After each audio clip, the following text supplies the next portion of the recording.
Hi, praise the lord. అందరు ఎలా ఉన్నారు? బాగున్నారా? ఉదయాన్నే లేచి దేవునికి ప్రార్థన చేశారా? ఈరోజు నువ్వు క్షేమంగా ఉన్నావు అని అంటే ఎన్నో మరణపు వార్తలు నీకు వినపడుతున్నా, ఎంతోమంది చనిపోతున్నా, ఈరోజు రాత్రి పడుకున్న వాళ్ళు తెల్లవారు లేకపోయినా నువ్వు క్షేమంగా ఉన్నావు అని అంటే కారణం ఏంటో తెలుసా?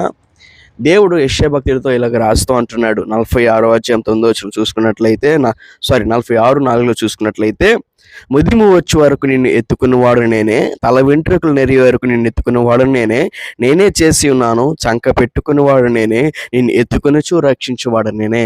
దేవుడు ఇలాగ అంటున్నాడు, ప్రజలందరితో ఇలా మాట్లాడతాడు. ఇదిగో నేనే, ఏంటి, ఉదయం వచ్చే వరకు నేను ఎత్తుకుని వాడను కూడా నేనే, తల వెంట్రుకలు నెరిగే వరకు నేను ఎత్తుకుని వాడు నేనే, నేనే చేసి ఉన్నాను, చక్క పెట్టుకుని వాడు నేనే, నేను ఎత్తుకొనుచు రక్షిస్తుంది నేనే. ఈ లోకంలో ఎన్ని మరణపు వార్తలు వచ్చినా నువ్వు మరణపు అంచులో నుండి బయటకు వచ్చావంటే దానికి గల కారణం నీ దగ్గర బంగారం ఉందని, ఆస్తి అంతస్తులు ఉన్నాయని కాదు, కానీ దేవుడు నేను ఎత్తుకొనుచు రక్షిస్తున్నాడు. ఎందుకయ్యా మమ్మల్ని ఎత్తుకొనుచు రక్షిస్తామని దేవుని అడిగితే ఇంకోసారి రాయబడి ఉంటుంది చూడండి. మొదటి సమూయేలు 26వ అధ్యాయము చూసుకున్నట్లయితే, చిత్తగించము, ఈ దినమున నీ ప్రాణము నా దృష్టికి ఘనమైనందున యెహోవా నా ప్రాణము తన దృష్టికి ఘనముగా ఎంచి బాధలన్నిటిలో నుండి నన్ను రక్షించును గాక అని అక్కడ చూసుకున్నట్లయితే దావీదు భక్తుడు అన్నాడు, చిత్తగించము, ఇదిగో మన ప్రాణము దేవునికి ఇష్టముగా ఉంది కాబట్టి.